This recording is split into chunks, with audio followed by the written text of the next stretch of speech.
Il nome Alkelux, da dove viene? E in realtà è una parola composta. La prima parte è alche, che viene dal kermes, il vino, il Sì? liquore, perché in antichità veniva considerato dagli alchimisti come un elisir che curava tutto. E lux perché luce in latino, perché con la luce aumentano l'efficienza antimicrobica. Gente che parla, gente che crea, son qui a raccontarla, ma senza plata. Racconto la Sardegna, chi fa e si impegna, niente copione, solo improvvisazione. Senza lattosio, luci, motore, giacca, azione, voci reali, senza finzione. Senza lattosio, sta per iniziare, vatti a sistemare, ora ascolta e parte l'ispirazione. Senza lattosio, senza lattosio. Ciao a tutti, io sono Carlo e vi do il benvenuto a un nuovissimo episodio di Senza Lattosio. Come sempre, prima di iniziare a parlare con il nostro ospite, a farci raccontare il suo lavoro e che cosa fa, vi ricordo di seguirmi sui canali social, Instagram, Facebook e TikTok e ovviamente iscrivervi al canale YouTube se vi piace quello che faccio, cliccando anche sulla campanellina per rimanere sempre aggiornati. Vi ricordo inoltre che il podcast è disponibile anche su Apple Podcast, Spotify e Amazon Music. Oggi parliamo di innovazione, ricerca e impresa. Lo facciamo con il fondatore di una startup tutta sassarese che trasforma gli scarti della liquirizia in una soluzione innovativa per ridurre lo spreco alimentare. Ho il grandissimo piacere di avere qui con me ospite il fondatore di Alkelux, Matteo Poddighe. Ciao Carlo, grazie mille per avermi invitato qui oggi. Ciao Matteo. Prima di iniziare a parlare di Alkelux, chi è Matteo Poddighe? Matteo Poddighe è un ragazzo nato a Sassari nel 1992, 34 anni quest'anno, me li porto abbastanza... alcuni dicono bene, mi danno meno di 30 anni, quindi sono molto molto felice. Io te ne davo di meno. Grazie mille. Sono un chimico, ho fatto le industriali qui a Sassari, specializzato in chimica, sono un perito chimico. Ho fatto poi la triennale, la magistrale in chimica, sempre qua a Sassari, e qua a Sassari ho svolto il dottorato di ricerca in scienze e tecnologie chimiche, dottorandomi diciamo così, maturando l'esperienza in sviluppo di materiali con attività antimicrobica, quindi efficienti contro virus, batteri e funghi. Ma questa tua passione per la chimica è iniziata da bambino o l'hai sviluppata nel corso del tempo? L'ho sviluppata nel corso del tempo, in realtà è stata una virata dell'ultimo secondo, perché da quando avevo 4 anni volevo fare l'ingegnere meccanico per finire dentro il team della Ferrari. Ah, Sì, avevi le idee chiare. abbastanza, sì, abbastanza. In seconda superiore, alle industriali, quando le ho fatte io, c'era la scelta della specializzazione. Dovevo andare in meccanica per continuare il percorso. Ho cambiato totalmente, sono andato in chimica, perché mi sono appassionato alla materia durante l'anno, ma soprattutto grazie alla settimana scientifica che si faceva Ah, molto sì? spesso, Mi spesso si ricordo. fa ancora, penso. E mi sono innamorato della materia, ho detto ok, voglio fare questo. Non so cosa mi porterà, ma voglio fare questo. E da lì ho continuato il mio percorso con alti e bassi e molte deviazioni durante il mio percorso, perché mi sono poi diplomato in tempi regolari, nel senso con gli anni giusti. Mi sono iscritto in farmacia. Non ho Ah, fatto subito chimica, ma non era una facoltà che faceva per me.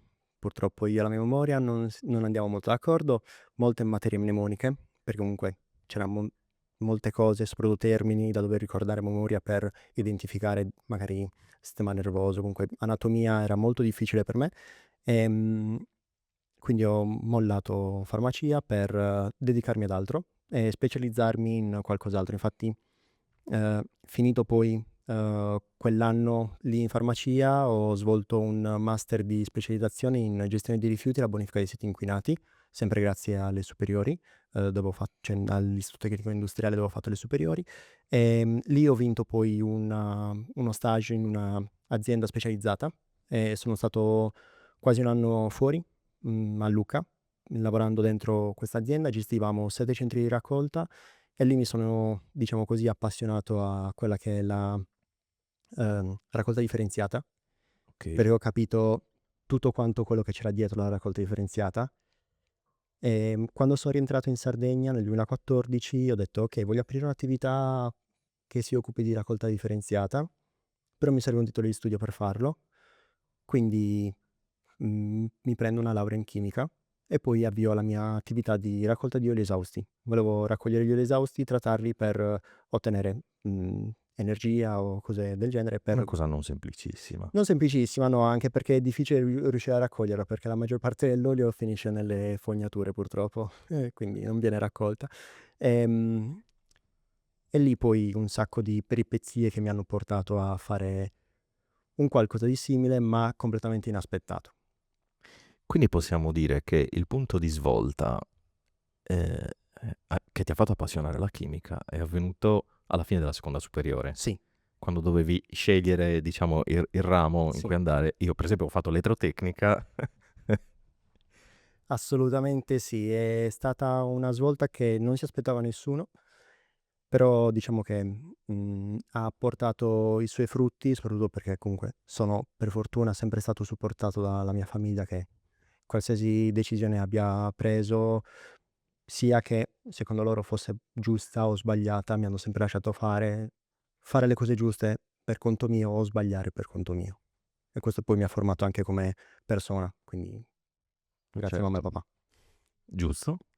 E quindi una volta rientrato da Lucca, Rientrato da Lucca ho detto: "Okay, voglio fare questa attività di raccolta di oli esausti", perché poi lì a Lucca avevo fatto un progetto insieme all'ingegnere ambientale che mi seguiva, che era uno dei dirigenti dell'azienda. Avevo fatto un progetto per la raccolta dell'olio esausto con un furgoncino, passavamo in punti strategici della città di Lucca e raccoglievamo l'olio.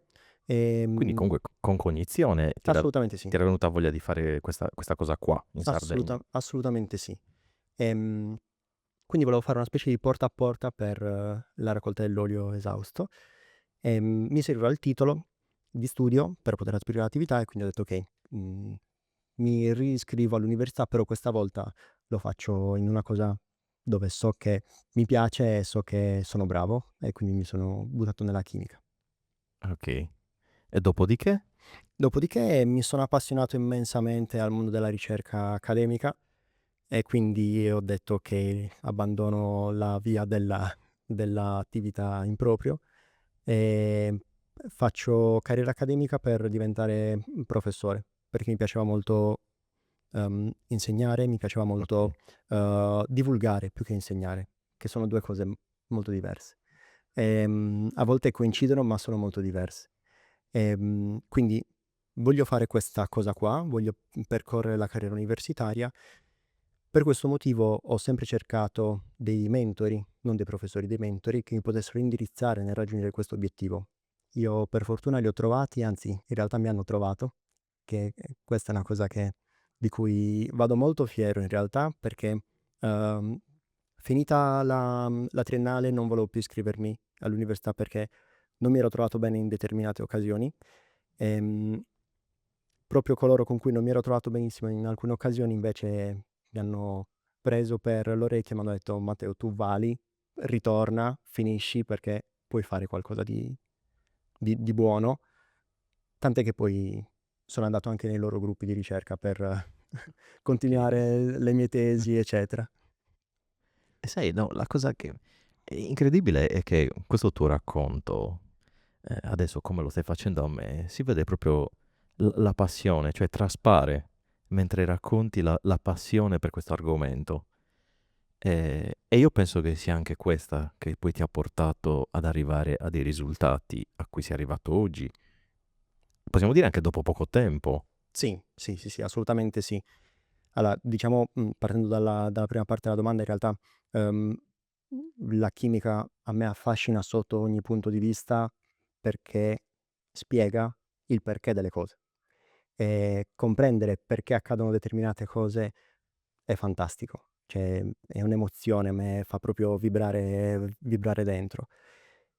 E questo mi ha portato poi uhm, a raggiungere gli obiettivi che ho raggiunto ora in brevissimo tempo perché ho avuto modo di essere formato da persone che mi hanno dato delle competenze paurose, ehm, e mi hanno insegnato a utilizzare queste competenze. e quindi ho deciso di sfruttarle e non di lasciarle lì, come molto spesso purtroppo succede. Ecco, prima di arrivare adesso a parlare effettivamente di Alkelux, che è la tua azienda, possiamo dire la tua Sì, azienda, è la mia azienda, sì. non è avvenuto per magia, cioè ha richiesto del tempo, ha richiesto dello studio, dell'impegno per arrivare anche a creare un'azienda. Assolutamente sì. In realtà non era prevista come cosa. In realtà io volevo continuare con la carriera accademica, diventare prima ricercatore e poi fare il concorso per arrivare a essere professore associato e poi ordinario, magari un giorno. Il problema è che Nulla vieta comunque un giorno di poterlo fare. assolutamente, verissimo. I problemi sono tanti in realtà, nel senso che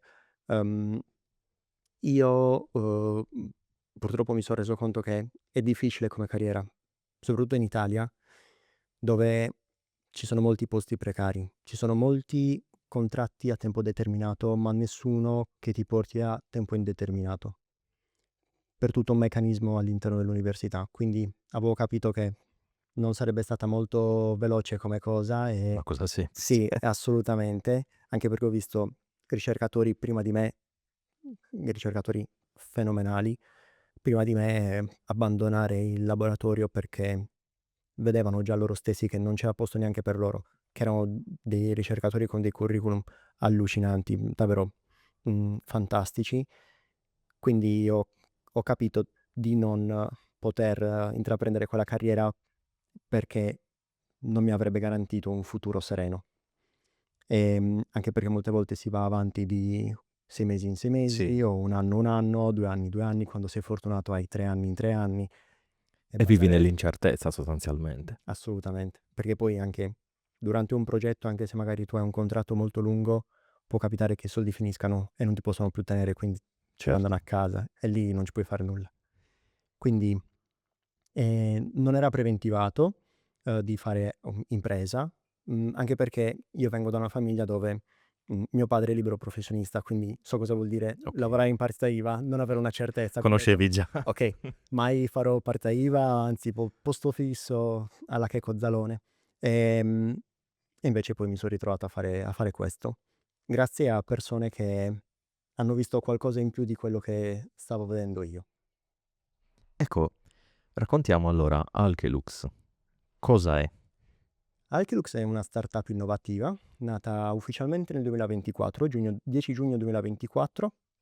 Abbiamo fatto da poco 2 anni, però il progetto nasce fine 2021, inizio 2022, durante il dottorato di ricerca, fondamentalmente. Mi stavo occupando di sviluppare nanomateriali con attività appunto antimicrobica, nello specifico antivirale, perché stavo lavorando su nanomateriali per combattere la diffusione del coronavirus da Covid-19. Ok. Infatti il mio dottorato è iniziato nel 2020 in concomitanza con la pandemia e era proprio una borsa a tema per lavorare su quel ramo lì e mi sono imbattuto in una molecola presente all'interno della pianta della liquirizia. L'ho trovata interessante da un punto di vista scientifico perché non c'erano tantissimi articoli al riguardo in letteratura, quindi ho detto ok, ho margine di lavorarci sopra e fare qualche pubblicazione perché nel dottorato tu hai determinati requisiti per poter accedere alla discussione finale Ok. e devi maturarli durante i 3 anni. Uno di questi è avere un tot di pubblicazioni. Ma ti posso fare una domandina veloce? Ti sei imbattuto in questa molecola casualmente oppure stavi facendo proprio delle ricerche sulla liquirizia? No, casualmente. Ah. Casualmente, sì, stavo cercando nuove molecole da poter utilizzare per sviluppare i miei nanomateriali. Fondamentalmente si tratta di costruire dei materiali partendo da dei blocchetti piccolini Ok. e insieme li fai reagire in determinati modi e questi blocchetti piccolini riescono a costruire una torre, ok?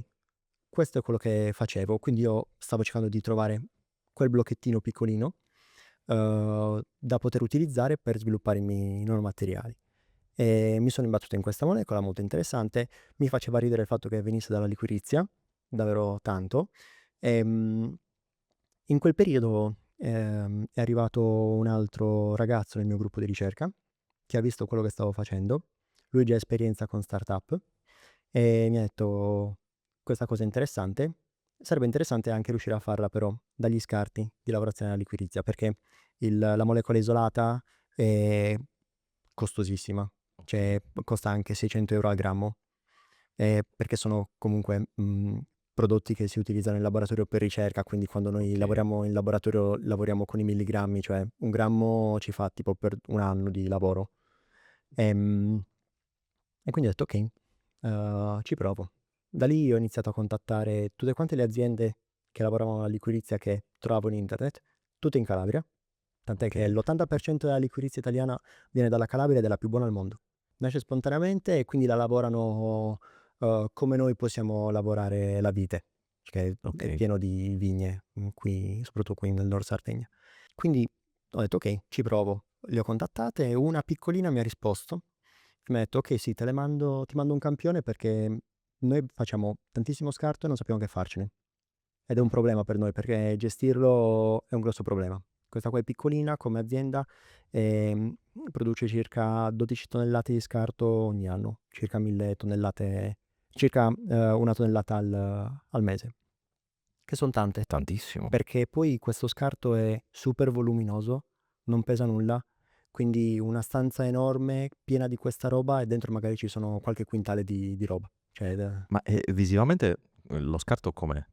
lo scarto è una specie di peluria fibrosa. Ah, ok. E allora, della liquirizia fondamentalmente si utilizza solo e esclusivamente la radice, che scende in profondità anche a 3 metri, è molto lunga, Ah, mentre il fusto non cresce più di 1 metro, è piccolino, però non viene utilizzato. Quello che viene utilizzato è la radice. La radice viene pulita perché la radice, oltre ad avere il tronchetto grosso che noi troviamo magari in farmacia o in sì. drogheria, o anche al tabacchino, ha anche una peluria che è altrettanto lunga, voluminosa, non pesa nulla e non serve fondamentalmente a niente, cioè non ha nessun tipo di Ok. potere. Hanno provato proprietà, hanno provato anche a farla diventare un pellet per bruciarla nella stufa, però non, Non non va serve bene. a molti, non fa tantissimo calore, quindi non è utile neanche in quello.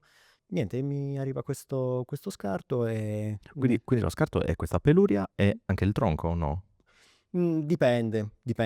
C'è un'altra azienda abbiamo adesso diverse collaborazioni con diverse aziende, tutte calabresi. Ehm, C'è un'azienda che ci manda anche quello che loro lavorano per estrarre Ah, magari quello che gli ok. interessa per fare dolci o farmaci, ok? Perché gli estratti della liquirizia vengono utilizzati in tantissime formulazioni, in tantissimi settori differenti. Un'azienda ci manda anche dei pezzi di tronchetto che magari hanno utilizzato e hanno estratto, secondo loro, tutto quanto quello che potevano estrarre e poi l'hanno lasciato lì, anche perché economicamente è dispendioso fare l'estratto dalla radice della liquirizia, quindi non stanno a stressare troppo Ok. la radice. Mi è arrivato questo scarto e nel piazzale di casa ho iniziato a fare un po' di reazioni. Ho visto che la cosa funzionava.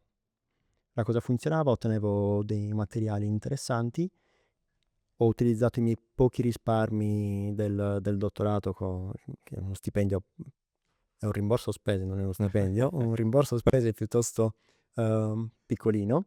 E ho iniziato a far fare i test in laboratori esterni per validare la tecnologia. La decisione di utilizzarlo però per conservare gli alimenti è Ecco, arrivata è un interessante questo è passaggio. arrivata un pochino dopo, perché io mi occupavo di tutt'altro, cioè io fondamentalmente quello che sviluppavo erano vernici con questi nanomateriali da Ok. poter depositare sulle superfici e rendere le superfici antivirali, quindi evitare che il virus potesse Ah, ok. diffondersi. Però è un campo molto molto complesso questo, quello degli alimenti è ancora più complesso, ma questo era già molto complesso.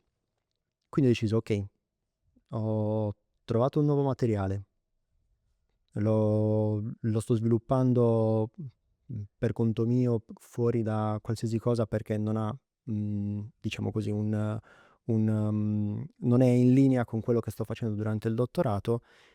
Quello che faccio è utilizzarlo per combattere qualche patogeno, in questo caso i funghi, per la frutta. Ok. Questo perché Una cosa che capita molto spesso a casa mia, con mia moglie, è il fatto che compriamo un sacco di fragole, avevo tante. Non siamo mai riusciti a finire una vaschetta, vanno a male prima e questa cosa mi... Si deteriorano in Sì, fretta le fragole. sì, tantissimo. Hanno una vita sullo scaffale che è davvero, davvero breve e questa cosa mi dava troppo fastidio, davvero troppo fastidio perché erano tanti soldi sprecati in quel modo. Per non parlare poi di quello che è lo spreco in cibo che avviene. Sì. E lì ho detto ok, proviamo a inserirlo in una plastica. Il ragazzo che avevo incontrato lì nel mio gruppo di ricerca sviluppava plastiche, quindi lui ha sviluppato la plastica, ha inserito la mia polvere, perché io faccio una polvere, fondamentalmente il nostro additivo è una polvere, e funzionava. Questa plastica col nostro additivo aumentava la durata delle fragole e la aumentava di tanto, e quindi lì abbiamo detto ok, con questo ragazzo ho detto ok, tu adesso starai qua con me, mi aiuterai a fare impresa. Tant'è che adesso è uno dei miei soci, oltre che uno dei miei più cari amici. E insieme abbiamo poi sviluppato il progetto, abbiamo portato avanti tutto quanto lo studio e abbiamo depositato un brevetto. E nel giro di 2 anni siamo riusciti a parlare con degli investitori che hanno trovato la cosa interessante, hanno deciso di investire e quindi abbiamo costituito la società. Questa cosa è incredibile, cioè questo tuo racconto è incredibile perché, sai, io penso, adesso non ti occupi di hardware e software, però penso alla Silicon Valley, tutte le storie che si sono sentite da tutti questi magnati che hanno iniziato veramente dal niente e sono arrivati poi a creare imperi. E io rivedo esattamente la stessa cosa in questo tuo racconto. Cioè, perché mi dici, ho creato le reazioni nel mio piazzale di casa. Cioè, è incredibile questa cosa. Sì, sì, in realtà questa non è la prima volta che mi viene detto, però sono comunque molto... Non l'avevo sentito da nessuno. Non te l'ho detto perché l'ho sentito. Ok, no, tranquillo. No, però mi fa molto ridere dentro come cosa perché poi io sono uno che sta coi piedi super per terra, nel senso viaggio con la fantasia tantissimo di cose che potrei fare, però poi ne realizzo sulle 1000 che ho pensato, ne realizzo una e deve essere fatta bene, perché se non è fatta bene non mi presento neanche da qualcuno a dire guarda che ho fatto questa cosa, dimmi se ti interessa. E tuttora è così, quando adesso noi siamo praticamente un'azienda che fa ricerca e sviluppo e sviluppiamo diverse cose. Prima di sviluppare una nuova tecnologia, come è successo anche da poco, siamo certi che funzioni al 100% e che sia Ok. così, ma non una volta, almeno 10 volte. Quindi sto molto coi piedi per terra, non penso di creare un impero, però sono felicissimo di quello che stiamo costruendo, soprattutto perché A piccoli passi. assolutamente, assolutamente. Alkelux è stata fondata con, diciamo così, tanti obiettivi. Uno dei principali era quello di creare posti di lavoro qua a Sassari, perché il 90% delle persone che si laureano e magari prendono anche il dottorato poi vanno fuori per cercare un futuro migliore. E a me questa cosa proprio non piaceva. Ho detto io qua sto bene, cioè la mia casa, vivo benissimo, si sta benissimo, rispetto a tantissime altre città economicamente in realtà è molto abbordabile, si può vivere serenamente. Non mi va di dovermi trasferire in una città per fare magari ricerca, guadagnare anche 3-4 mila euro al mese, però la vita mi costa tanto e Certo. fondamentalmente non riesco a mettere in tasca nulla. Quindi ho detto, questo lo vivo io adesso, però lo vivono anche tantissimi altri miei colleghi.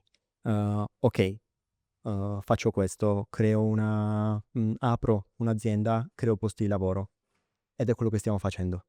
Infatti abbiamo già 2 dipendenti. E questa visione, questa mission aziendale è bellissima perché comunque sia Innanzitutto sei voluto rimanere qua, nella tua terra. E già questo penso che meriti una medaglia. Allora, sì, nel senso, sono felicissimo di essere rimasto qua e di essere riuscito a creare qua. Non è una cosa così scontata, così semplice, soprattutto perché stiamo vivendo un periodo di spopolamento molto Sì, importante. Però questo in realtà è stato reso possibile grazie a tutti quanti quelli che sono intorno a me, che hanno supportato l'idea e il progetto da subito. Ed è grazie a loro se io ho fatto quello che ho fatto, perché altrimenti avrei mollato in realtà subito, perché tutto quanto è nato grazie anche a mia moglie. Ancora non eravamo sposati, sono entrato a casa, cioè lei è rientrata a casa dal lavoro e gli ho detto: guarda, io ho scoperto questa cosa, può essere una figata pazzesca oppure la cosa peggiore che ci possa capitare. Lei mi ha detto: se tu ritieni che questa cosa secondo te possa valere la pena, io mi fido di te, fallo, e altrimenti fai altro. Ehm, io le ho detto: ok, però per almeno un anno probabilmente dovrai mettere la casa sulle tue spalle e portarla avanti. Ho detto: quello non è un problema, ci arrangiamo. Così è stato, ho detto: ok, fallo, cioè lo faccio. Ehm, Grazie a lei io poi ed ho è fatto. bellissimo anche questo. Hai Assolutamente. avuto il supporto totale di tua moglie in questa tua idea, in questa tua impresa. Sì, io sono un sacco fortunato, e penso di aver sfruttato bene la mia fortuna, ecco, questo qua, sì. Ecco, tu mi hai parlato di quelli che comunque ti hanno appoggiato durante questo progetto, però ti volevo chiedere, ma c'è stato qualcuno che invece ti diceva no, è impossibile, lascia perdere? Sì, sì, sì, sì. Ci sono sempre quelli. Sì, purtroppo anche da dentro il mondo dell'università, quando la prima volta ho detto ah, mi piacerebbe intraprendere questa carriera da imprenditore, mi è stato risposto: Matteo, noi siamo ricercatori, non siamo imprenditori, o fai una cosa o fai l'altra. Invece poi ho dimostrato che si possono fare entrambe le cose, perché sono un ricercatore, faccio ricerca, ma sono anche un imprenditore, faccio impresa. E hai avuto coraggio anche perché magari molti si arrendono, oppure ascoltano quelle voci là e non vanno avanti nella propria idea. E invece tu hai avuto coraggio e sei andato per la tua strada. Sì, E i risultati hanno dimostrato che avevi ragione. assolutamente sì, assolutamente sì. Sempre grazie al supporto di chi avevo accanto, che ha creduto forse più di quanto stessi credendo io nella cosa, quindi Ovviamente è un progetto enorme questo. E quindi suppongo, come tutte le cose grandi, che ci siano stati degli ostacoli nel percorso, o che probabilmente ce ne sono ancora, perché più si va avanti in una cosa e magari ne nascono di nuovi di ostacoli che poi si affrontano naturalmente. assolutamente Quali sono sì. stati i più grandi che hai affrontato fino ad ora?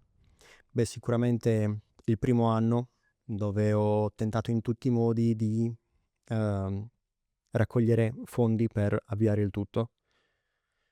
Era una porta in faccia dietro l'altra, ma davvero tantissime, tantissime, alcuni addirittura quasi arrivati al concludere l'affare, nel senso ricevere l'investimento, e nell'ultima settimana vedere svanire tutto, lì crollare, Quello psicologicamente può essere soprattutto. scoraggiante quello. Sì, sì, sì, però ho detto che no, però non posso lasciare, quindi Non ti sei arreso. ho rifatto tutto da zero, ho ripartito, e tenere duro ha avuto i suoi frutti.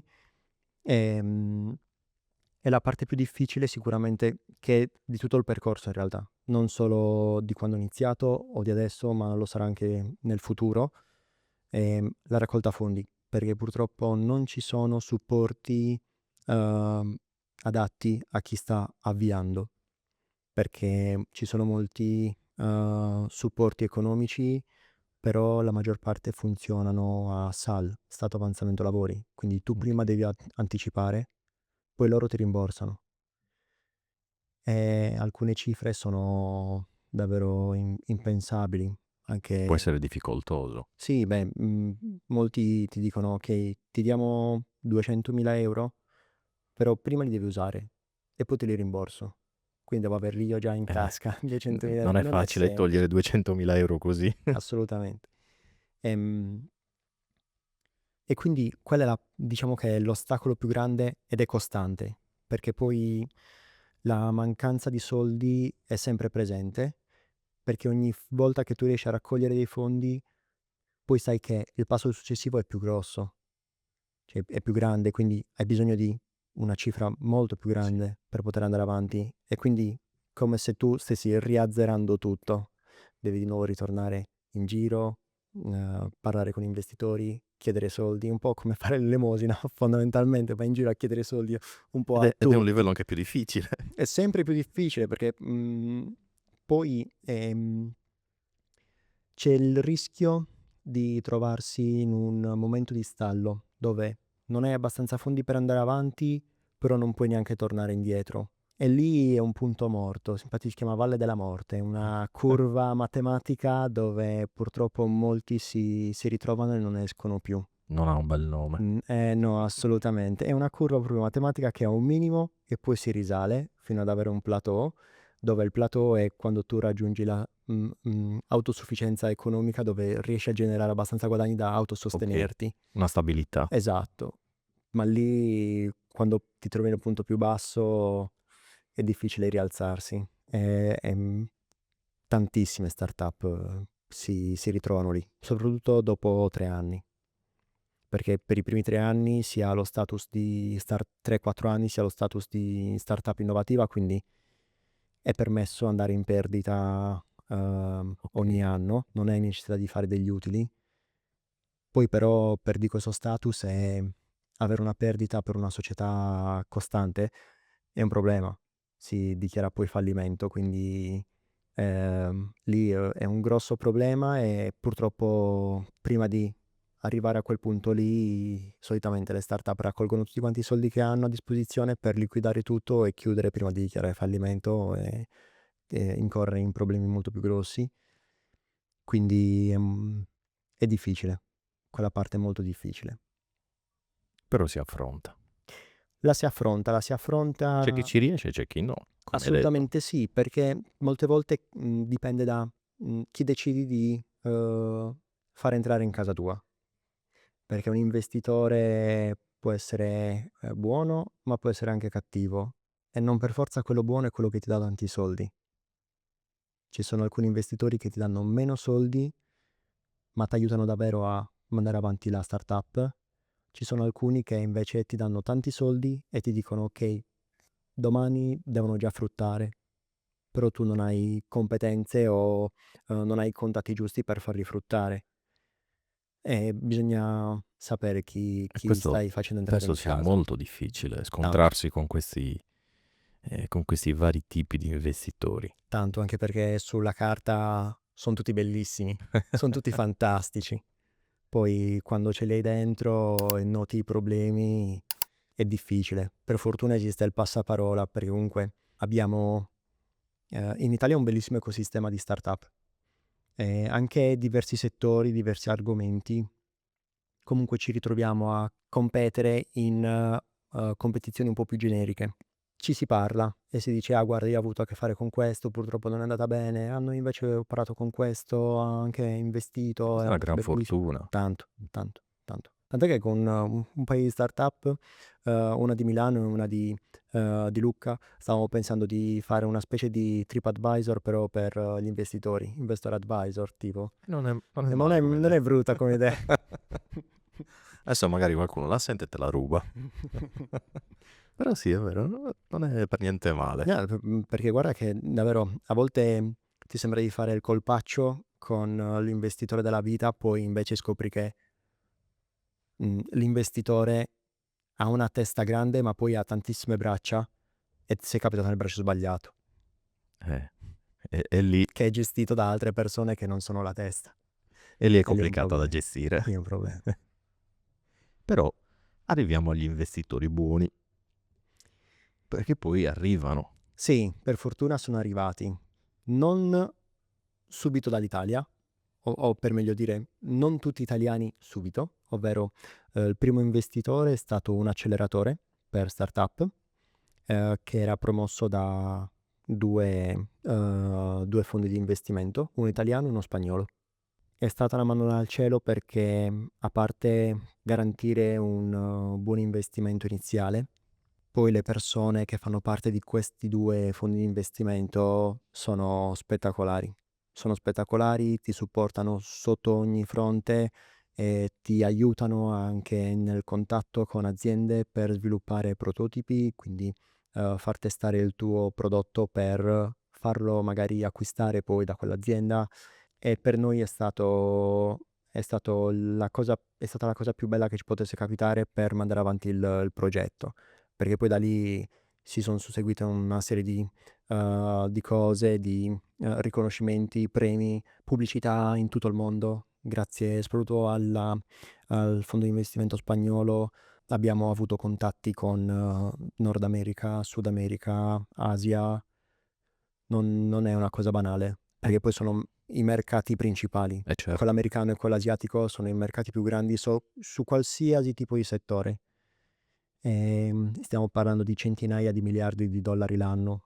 Da poco avete chiuso un round di investimento molto importante. Sì, dopo quasi un anno di trattativa con gli investitori, siamo riusciti a chiudere un round di investimento, si chiama seed round. Ci sono vari livelli di round di investimento: pre-seed, seed, serie A, poi serie B, serie C e così via, e tutti quanti sono limitati da un determinato range di capitale acquisito. Ok. Noi siamo nel seed round, quindi circa 1 milione di euro portato nelle casse della società, e ci permetteranno di ultimare la costruzione del nostro impianto pilota qua a Sassari, quindi aumentare la capacità produttiva, perché il nostro limite in questo momento è la capacità produttiva del nostro piccolo reattore, con cui facciamo circa 30 grammi di polvere al giorno. Stiamo parlando di circa 10 kg l'anno. Con questo impianto pilota arriveremo a tra le 3 e le 4 tonnellate l'anno. Sarà un bel salto. Assolutamente sì, perché questo ci permette di accedere a clienti molto grossi, molto importanti. Ci sono clienti che ci dicono: vogliamo testare il prodotto prima di firmare un contratto commerciale, però per farlo abbiamo bisogno di 100 kg di polvere per fare un test nel nostro impianto, solo per fare un test. Ovviamente non ho 10 anni per fare 100 kg Certo. di polvere. Con quell'impianto pilota lo potremo fare nel giro di 2-3 settimane. E quindi sarà un notevole passo avanti per Assolutamente sì, l'azienda. assolutamente sì. Non solo generare un fatturato interessante, ma soprattutto che l'obiettivo dell'impianto pilota non è arrivare sul mercato e creare la nostra posizione. L'obiettivo dell'impianto pilota è validare il mercato, ovvero riuscire a chiudere contratti commerciali con aziende selezionate che ci possano permettere poi, nel momento in cui abbiamo l'impianto industriale, di vendere senza problemi. Quindi, diciamo così, di avere una specie di preordine sulla polvere che noi andremo a produrre in futuro. E questo è importantissimo. Questo è uno dei momenti in cui solitamente le startup si bloccano. È più difficile raccogliere sotto il milione che sopra il milione, Ok. perché sotto il milione è tutto ancora un po' campato per aria, non c'è nulla di definito. Sopra il milione invece tu stai aprendo un round di investimento che serve per validare un qualcosa cioè di concretizzare un qualcosa che è già validato. Quindi tu hai già dei clienti, hai già si chiamano early users, quindi utilizzatori iniziali del tuo prodotto. Devi semplicemente ampliare la scala produttiva per arrivare sul mercato a pieno. Ok. Ma avete già iniziato l'ampliamento del sistema, diciamo, di produzione? Sì, abbiamo già avviato la costruzione del nostro impianto. È un impianto purtroppo è fatto ad hoc, perché non esistono di questa scala pronti. Quindi Ok. vengono costruiti solo su richiesta. Ci vorranno circa 4 mesi, 5 mesi. Dovrebbe essere pronto tra ottobre e novembre di quest'anno. Lo produce un'azienda tedesca, perché poi è anche un tipo particolare di impianto. E c'è questa azienda tedesca che fa attrezzatura laboratorio, ma si spinge fino ad attrezzatura di impianti pilota, quindi ci permette di fare uno scale up molto importante. Wow, la bontà del progetto si vede. Il tuo entusiasmo, lo stesso, si percepisce mentre ne parli. E già questi è una combo perfetta, secondo me. Allora, il mio entusiasmo è una delle cose di cui vado più fiero, perché non è mai andato a scemare, anzi è solo aumentato ogni giorno che passava, grazie anche agli investitori, perché poi vedi persone, perché sono persone esattamente come lo siamo io e te, ehm, che si emozionano, si gasano, Sì. si attivano tantissimo quando sentono la tecnologia, la storia, gli obiettivi, la missione che abbiamo. ehm, Sono tutti super emozionati di portare avanti il progetto, quindi mh, avere loro, come ti dicevo prima, ehm, alcuni hanno dato tanto, altri hanno dato poco, però ho avuto la fortuna che quelli che hanno dato poco mi hanno pompato tantissimo, per farmi andare ancora più forte di quanto non stessi già andando, e loro sono stati proprio uno dei motivi per cui ho detto: "Okay, questo è, se posso chiamarlo lavoro, è il lavoro che voglio fare, quindi mi piace, voglio continuare questo". E non c'è cosa più bella, Infatti di è per quello trasformare la propria passione in un lavoro. È per quello che dico, se posso chiamarlo lavoro, perché io son felice di andare in laboratorio, son felice di stare in ufficio, son felice di viaggiare, perché mi permette di viaggiare tanto anche come lavoro, perché comunque per parlare con gli investitori io viaggio tantissimo. Fino a maggio ho viaggiato 1 settimana al mese a Cuneo, perché uno degli investitori di Cuneo è un fondo di investimento di Cuneo, dove c'è Venchi, c'è Ferrero, c'è Monge, tutti quanti player importanti, soprattutto grandi player Non nazionali. stiamo Quindi parlando di aziende piccoline. assolutamente. E io ero lì a parlare con loro, cioè è stato bellissimo, bellissimo. Incredibile. E poi penso che anche queste cose ti aprano la mente ancora di più. Sì, perché vedi persone come me, come te, che loro hanno sì creato degli imperi e son partiti dal nulla, dal nulla.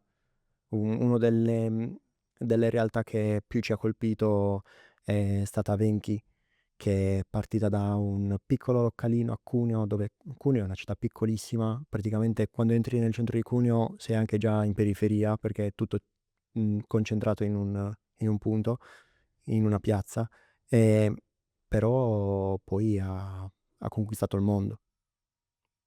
Sì, è incredibile anche questa cosa. Sì.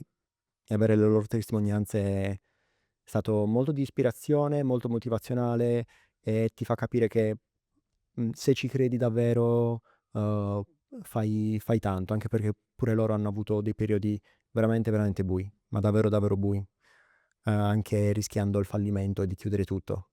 Poi si son tirati su, ci hanno creduto, e E guarda che azienda è adesso. è pazzesca. Hai toccato un punto fondamentale che è anche ciò su cui si basa il podcast. Cioè hai detto tutte queste aziende, gli investitori, dietro di loro ci sono persone come me e te. E questa è sempre l'idea che ho avuto del podcast, io portare le persone per raccontare loro stesse, il loro passato, il loro presente e magari anche il loro futuro. Assolutamente. Noi in Alclux guardiamo molto le persone, valorizziamo molto le persone, perché pensiamo che sia la materia prima più importante di tutte, perché senza le persone non si può fare nulla. I motivi anche per aprire dei posti di lavoro qua a Sassari o in Sardegna in generale, perché comunque poi il team ad esempio è molto variopinto, perché è dislocato in nord e sud, perché una metà è. Siete 4 soci, giusto? Siamo 4 soci fondatori, 4 soci investitori e 2 dipendenti. Dei 4 soci fondatori, che sono coloro con cui ho iniziato tutto, siamo 2 di Sassari e 2 di Cagliari, che lavorano da remoto. Ok. Quello che facciamo in Alcrux è valorizzare proprio le persone, e lo facciamo cercando di tenere le persone qua o di riportarle indietro, una delle nostre dipendenti, che è anche la nostra responsabile di ricerca e sviluppo, Martina, è rientrata dalla Slovenia dopo 6 anni passati lì in una importante università dove faceva la ricercatrice, ha fatto il dottorato di ricerca, poi a segno di ricerca aveva il suo posto lì, era anche in rinnovo di contratto, le abbiamo detto: ascolta Martina, vieni qua perché ci servi. Abbiamo cercato di riportarla indietro, cercando di andarle incontro il più possibile per farle capire che noi stiamo credendo tanto in lei, perché ci crediamo tanto. Alla fine lei per fortuna si è convinta e adesso è qua e per il momento sembra felice. Ci siamo visti anche stamattina e quindi per il momento sembra Beh, felice. è bello anche questo. Anche perché quello che state facendo va in controtendenza al mondo o diciamo la direzione che sta prendendo il mondo, perché ormai con l'intelligenza artificiale si stanno abbattendo i posti di lavoro, tanti vengono licenziati, voi state facendo l'opposto. Assolutamente è una cosa di cui davvero andiamo super fieri e non smetterò di ripeterlo, perché noi abbiamo bisogno delle mani. Non possiamo dare il nostro lavoro ad un software o ad un computer, perché il nostro è un lavoro manuale e se non le fai con mano le cose non puoi ottenere quello che dobbiamo ottenere. Certo. Noi facciamo una polvere, questa polvere però deve essere anche caratterizzata, quindi deve essere, dobbiamo accertarci che sia sempre uguale, non possiamo permetterci che cambi da ciclo produttivo a ciclo produttivo. Tutto il ciclo produttivo è tutto manuale, non può essere affidato ad una automazione totale. Può essere supportata l'automazione per alleggerire il lavoro della persona, ma la persona ci deve essere per forza dietro per controllare che tutto vada come deve andare. E poi il prodotto ottenuto deve essere identificato e deve essere sempre lo stesso. E lì l'intelligenza artificiale purtroppo per il momento Ha delle falle. siamo fortunati, non può ancora farci nulla. Ma anche dovesse farci qualcosa, il metodo di ragionamento dell'essere umano al momento è sempre meglio rispetto a quello dell'intelligenza artificiale e soprattutto l'intelligenza artificiale molte volte non prende in considerazione alcuni parametri che sono unici del tuo processo produttivo.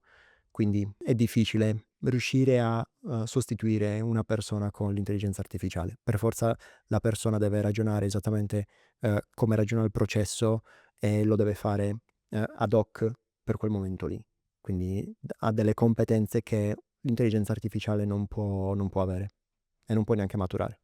Anche perché poi c'è un grossissimo problema che nel momento in cui c'è un blocco per un X motivo dell'intelligenza artificiale, poi crolla tutto quanto Certo. il processo, perché aumentano leggermente i costi dell'abbonamento all'intelligenza artificiale, oppure viene limitato un determinato utilizzo nel tuo paese per quell'intelligenza artificiale. Sì, le cose Va possono cambiare da un momento all'altro. assolutamente. E rischi di buttare all'aria anni e anni di lavoro. Quindi è meglio Beh, affidarsi a ciò che non è così tanto facile eliminare. ok. Ho un paio di curiosità sul prodotto, sulla polvere che mi hai detto che ottenete, che è il prodotto finito, Sì. diciamo. La prima, il controllo qualità, come avviene? Se si può dire. Sì, no, fondamentalmente noi abbiamo dei parametri che dobbiamo sempre controllare e devono avere determinati valori. E fondamentalmente quello che facciamo è una cosa molto, molto rapida, sono dei controlli dell'assorbimento della luce. Questi materiali che facciamo, questa polvere che facciamo, assorbe la luce e si colora. Quando assorbe la luce diventa blu. Ah, ecco. E quindi noi facciamo dei controlli di questo tipo. Cerchiamo che la colorazione sia sempre la stessa, perché la colorazione è determinata da una certa struttura e dimensione della particella della polvere che sviluppiamo. Quindi Ok. noi siamo sicuri che con quel colore della luce noi stiamo ottenendo sempre quello che dobbiamo ottenere, che ci serve. Quindi è l'assorbimento della luce che rallenta il processo, diciamo, di maturazione dei cibi. Allora, è un meccanismo molto molto complicato, ovvero Non entriamo nei tecnicismi, che tanto, esatto. tanto non ne capisco niente, quindi... No, è un meccanismo molto complicato che si basa anche sull'assorbimento della luce. Ok, Funziona, è un meccanismo, quello antimicrobico, che funziona anche al buio, quindi anche in assenza di luce. Però con la luce viene amplificato tantissimo. e un'altra domanda, forse stupida, non lo so. La polvere è commestibile? Sì, sì, e la si può anche inalare. E questo lo Ok. so perché mi è successo tantissime volte. E a volte ce l'ho nel naso e dico, oh mio Dio, ma mi sarò sporcato, non lo so, invece no. È edibile, non crea nessun problema anche in fase di inalazione e abbiamo fatto tutti quanti i test del caso. Infatti siamo in questo momento in fase di certificazione per come materiale al contatto con gli alimenti, Ok, perché appunto è l'unica certificazione che ci permette di poter commercializzare l'additivo.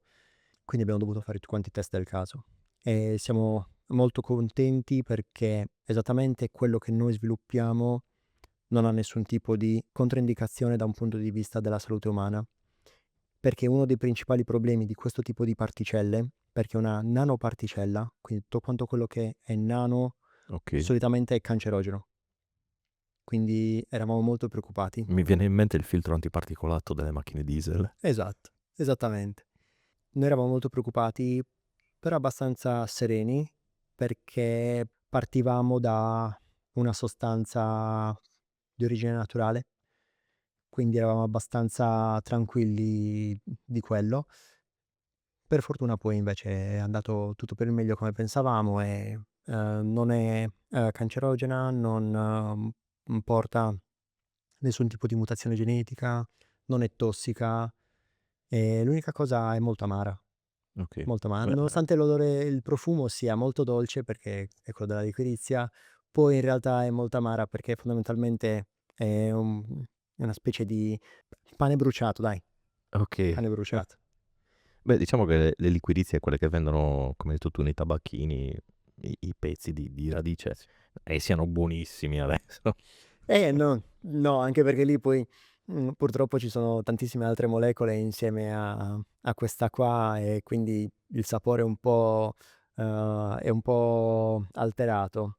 Però in realtà è una molecola molto molto dolce ed è quella che dà il tipico colore della liquirizia nero, l'odore nero, il sapore tipico. Noi abbiamo sviluppato una formulazione di questo estratto dove riusciamo a estrarre delle molecole target, quindi solo quelle che ci interessano, e riusciamo a farle reagire per ottenere poi la nostra polvere. Ok. Di che colore risulta la polvere? Forse me l'hai Nera. già detto. Ah, proprio nera. Sì, Ah, nera. bello. Sì, è nera, profuma tantissimo di liquirizia. La cosa bella però è che inserita all'interno di un imballaggio, ad esempio una vaschetta rigida o una pellicola, lascia un po' di colore, ma proprio poco poco, è leggermente giallino, ma l'odore sparisce.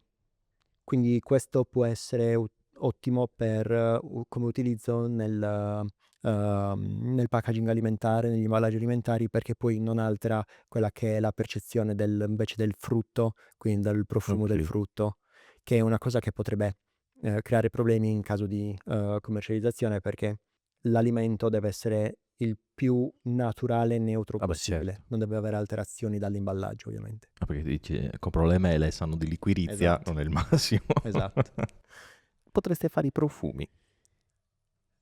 Allora, in realtà uno dei nostri obiettivi è quello di buttarci nella cosmesi, perché possiamo utilizzare questo additivo per aumentare la durata del cosmetico, Ok.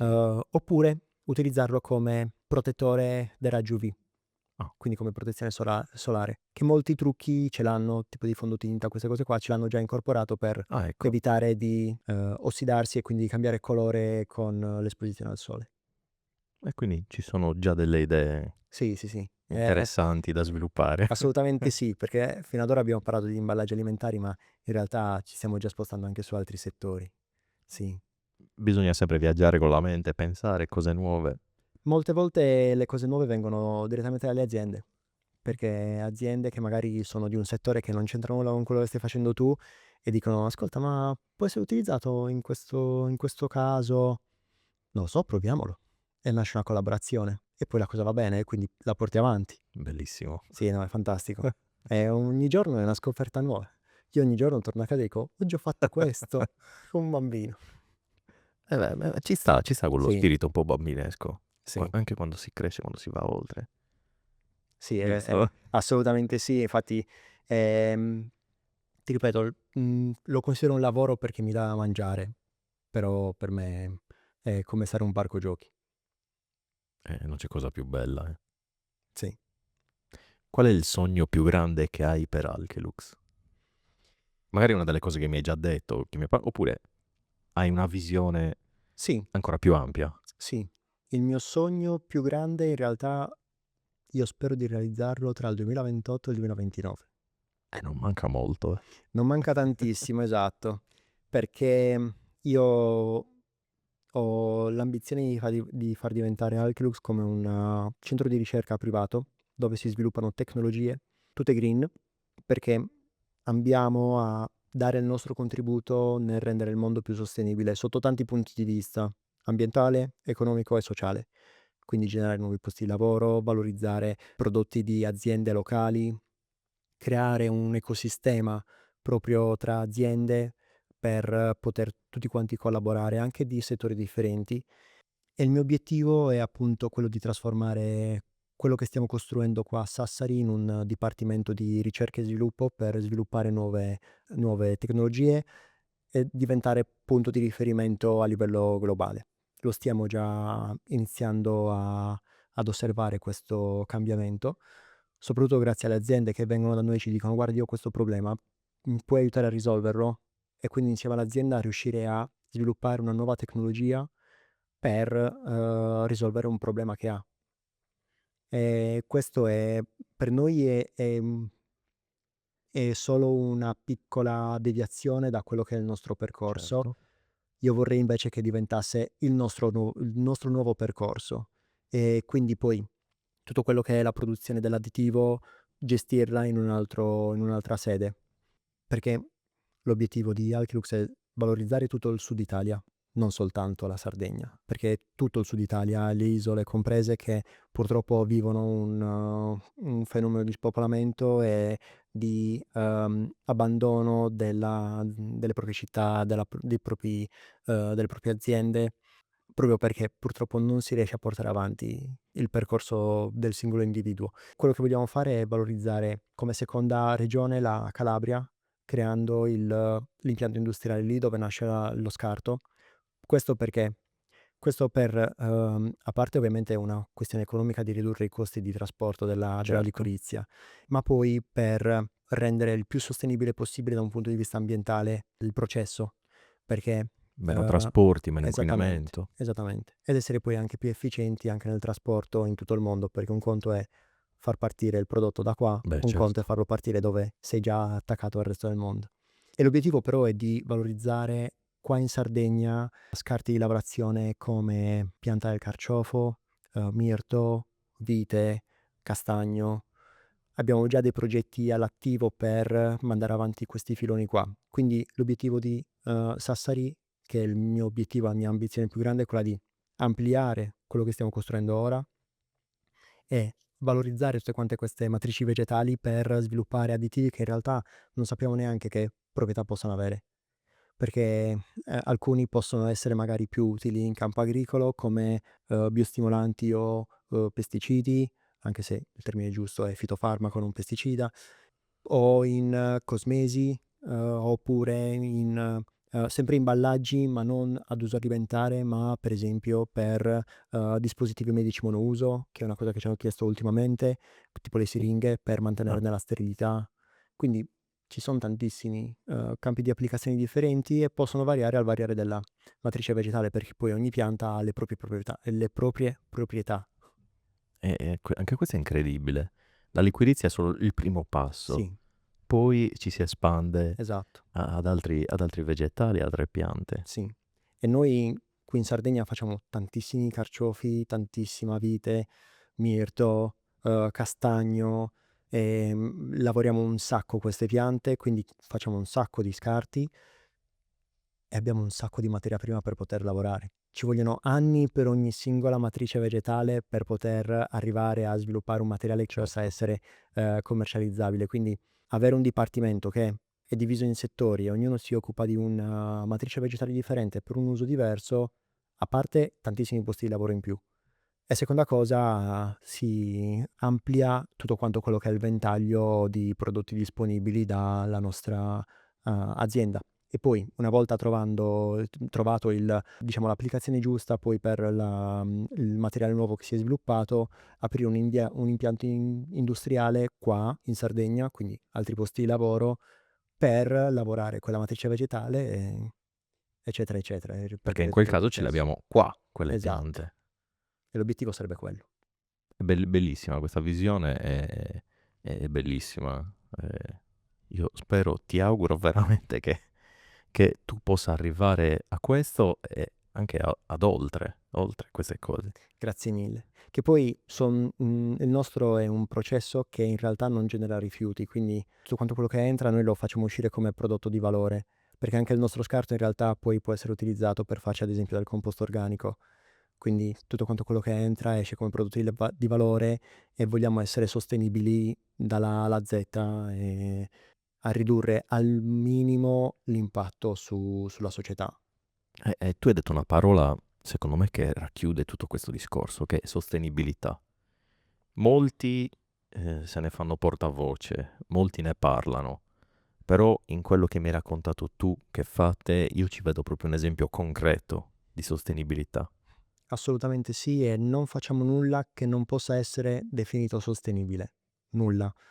Né dai contratti di lavoro, né da lo sviluppo dei materiali, né dalle collaborazioni con aziende, tant'è che noi selezioniamo le aziende con cui collaborare e selezioniamo anche le aziende a cui vendere, perché non tutte hanno degli ideali di sostenibilità. Quindi, come per gli investitori non ci sono quelli buoni e quelli cattivi, Certo. anche per i clienti ci sono quelli buoni e quelli cattivi. A volte è Assolutamente. meglio perdere un grosso cliente che ti potrebbe creare un sacco di problemi, piuttosto che magari prenderne uno piccolo che però sposa la tua idea e porta avanti i tuoi valori. Assolutamente. Perché comunque noi ci mettiamo anche la faccia e quindi Un cliente può danneggiare anche la reputazione assolutamente sì. aziendale. No, assolutamente, sono perfettamente d'accordo con questo tuo discorso. Se un ragazzo o una ragazza ti dicessero che vogliono fare impresa, qual è il consiglio che gli daresti? Allora, sicuramente prima di iniziare formarsi. La formazione è una cosa che io non smetterò mai di ripetere, ma la formazione è ciò che ti rende libero. Cioè studiare è ciò che ti rende libero davvero perché poi puoi fare quello che vuoi. E io sono l'esempio, perché ho studiato tanto, poi ho avuto i mezzi, cioè ho avuto le competenze per poter fare quello che volevo e farlo come volevo io. Quindi sicuramente studiare soprattutto da un punto di vista imprenditoriale, perché esistono corsi ad hoc per sviluppare competenze nel campo imprenditoriale che non sono banali. Io non sono sicuramente al pari di un laureato in economia, ma ho fatto un sacco di corsi di economia per capire come funzionavano i mercati, business plan, eccetera, eccetera. È difficile, è pesante, soprattutto per chi non è del settore, però sono cose, è il pane quotidiano, perché uno può avere una tecnologia fantastica, ma se non la sa valorizzare economicamente, perché poi alla fine gli investitori vogliono vedere i numeri, Certo. non andrà mai da nessuna parte. Quindi avere una competenza da un punto di vista imprenditoriale, sapere quali sono i tuoi mercati di riferimento, come poter inserire il tuo prodotto, a volte vengono anche prima del prodotto stesso. Molti prima studiano il mercato e poi sviluppano la tecnologia, perché è sempre una questione di capire se c'è un bisogno e poi capisci come risolverlo. Prima però capisci se c'è il bisogno, perché se non c'è il bisogno non ha senso lavorare, sviluppare una tecnologia e risolvere un problema che magari qualcuno non vuole risolvere.